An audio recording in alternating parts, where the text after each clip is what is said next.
Welcome friends, welcome in new video lecture series. So in this video lecture series we will going to discuss about Clostridium tetani. Okay, the bacteria which causes tetanus. Okay, which is a kind of paralysis, right? So we will going to discuss about this in details in a couple of video from now. So today's video is all about the introductory part of the Clostridium tetani.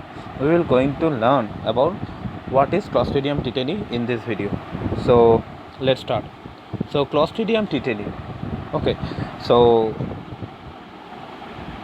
from the name you can understand that this bacteria is responsible for causing that it is tetanus.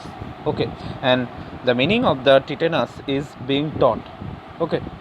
So now this Clostridium tetani is an obligate anaerobe. So now what is the meaning of the obligate anaerobe? In previous video lecture where we have discussed about Haemophilus, I have told you that Haemophilus is a facultative anaerobe, right? So facultative anaerobe means it can thrive in both in presence of oxygen and in absence of oxygen. Okay, but obligate anaerobes are different. Okay, obligate anaerobe means obligate anaerobes are those who cannot thrive in presence of oxygen. That means the oxygen is nothing but poison to them. Okay, so that is the characteristics of obligate anaerobe. That means Clostridium tetani require anaerobic environment.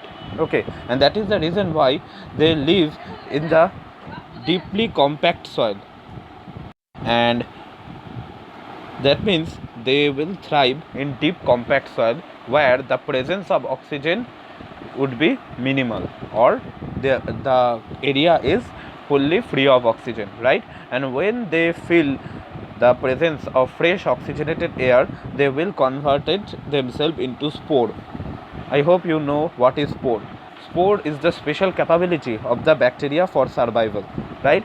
So spore is the form of the bacteria in which it becomes metabolically inactive, okay, and extremely resilient to the environment. So what I have told you, that as Clostridium tetani is obligate anaerobe, they don't require oxygen for their growth. Okay, not only they don't require, if oxygen present in the environment, it become very poisonous environment for them, right? And that is why in presence of minimal amount of fresh oxygen, they convert themselves into spore, okay, which is metabolically inactive form of the bacteria, and in the form of spore they can thrive for many years.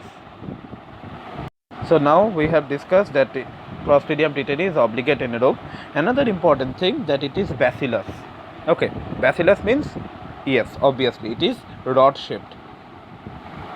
Okay, and it stains purple during gram staining. Okay, that means it will retain the color of crystal violet. Okay, and as the color of bacteria become purple after gram staining, that means it is clear that the bacteria is gram positive bacteria, and it has a thick peptidoglycan layer in its cell wall. Okay, so that is the normal information about the Clostridium tetani. In the next video we will going to enter into more details, what are the toxins they produce, and what is the mode of action of the toxins, and what are the disease they caused, what type of tetanus present, and what are the treatment that we should have against Clostridium tetani. Okay, so in this video we have learned three things: that Clostridium tetani causes tetanus, which means being thought. Clostridium tetani is a obligate anaerobe, that means oxygen is poisonous to them. That is why whenever they feel the presence of fresh oxygenated air, they convert themselves into spore, which is metabolically inactive form. And the last one is, it is a bacillus. Okay, that means it has rod shape. Okay, you will see them as big cylinder or rod under the microscope. Okay, and it is gram positive bacteria because it stains purple during gram staining. Okay, and that is because of the crystal violet.